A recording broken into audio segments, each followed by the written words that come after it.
The death toll in the building collapse in Ormonde, south of Johannesburg, has now risen to 9. The Johannesburg Emergency Services says its team has managed to locate the third person from the rubble of the collapsed building, and rescue teams are currently engaged in the extraction process. 2 bodies were retrieved from the rubble this morning. The City of Johannesburg says the building was constructed in clear violation of the city's bylaws, as proper procedures were not followed. Johannesburg Mayor Dada Morero says preliminary investigations reveal that developers did not have an approved municipal permit. He adds that the developers are untraceable and law enforcement officers are searching for them. The 2-story building at the Ameth Business Park collapsed around midday on Monday.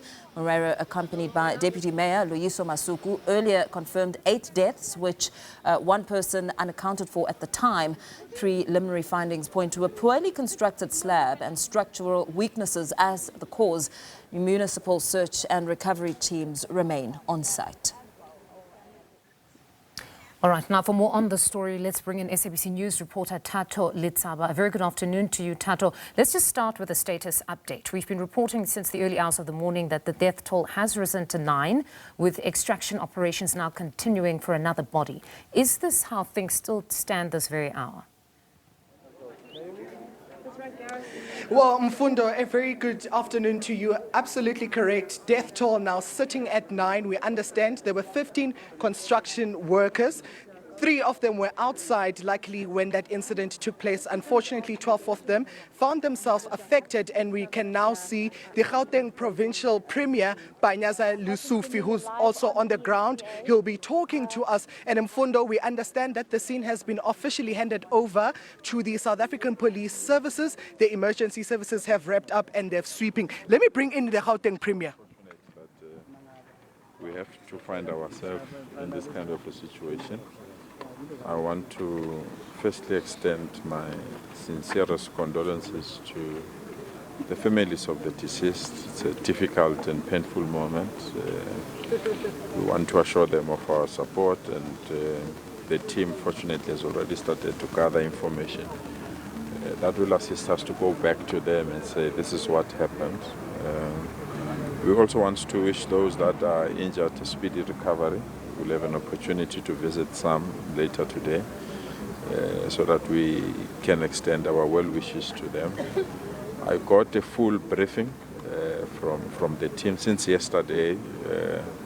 The Provincial Commissioner updated me literally every hour, and I just got a briefing from EMS and the team that have been doing this work.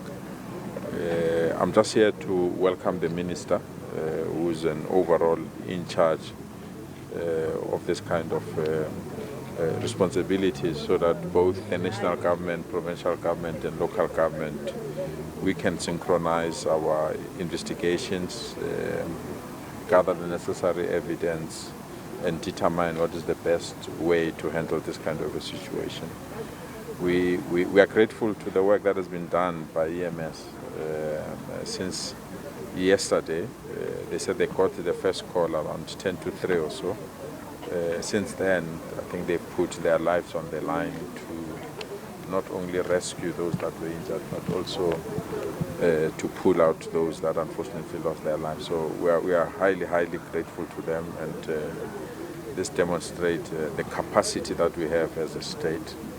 Obviously, there will be red lines, whether the building is authorized, whether the people have submitted relevant documents.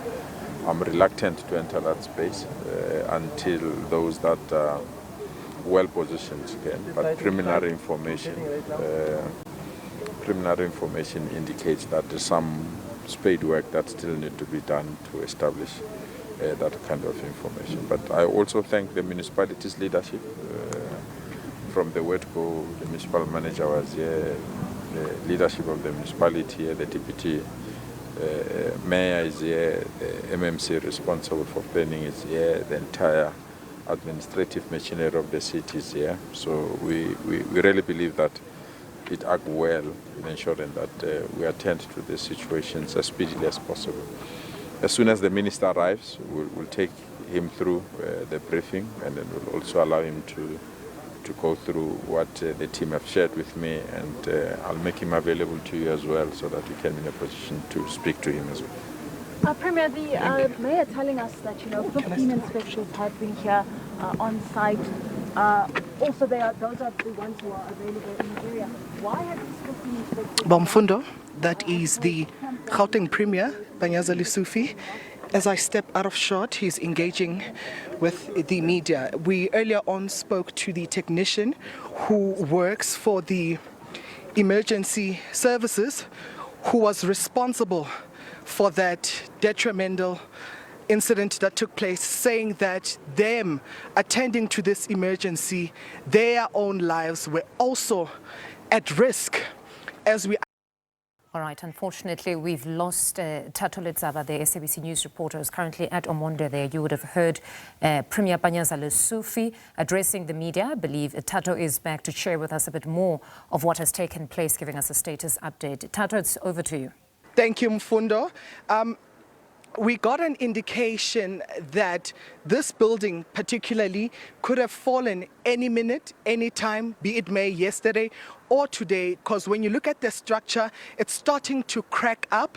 It's positioned at a place that is not approved. As you can see, it's not too far from a power line, which the City of Johannesburg has stated that it should have never been approved. Now, what we also understand at this point in time, Mfundo, is the technician who was working alongside the emergency services has stated that they themselves were endangering their lives by getting into that building, as it could fall any minute from now. We also heard the mayor earlier on alongside Deputy Executive Mayor Loyiso Masuku saying that they on the side, they are found wanting. There is an official who was supposed to ensure that these issues of building being constructed without consulting the municipality is getting out of hand, and has promised the nation that those who are found wanting and who are at fault, they'll be facing the music. And the same sentiments have been echoed by the Deputy Minister of Labour and Employment, who was here earlier on, Jomo Sibia, who also indicated that the site has been officially handed over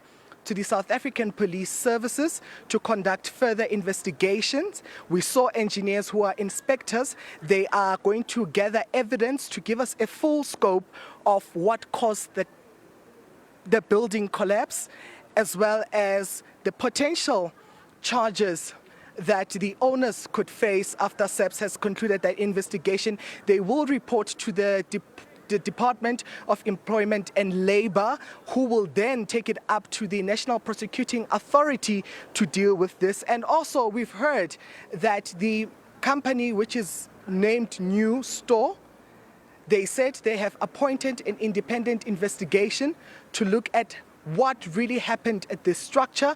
As I'm going to step out of shots to give you what is really happening there, a statement issued by them earlier on is indicating that they have appointed an independent investigation unit to determine what caused this.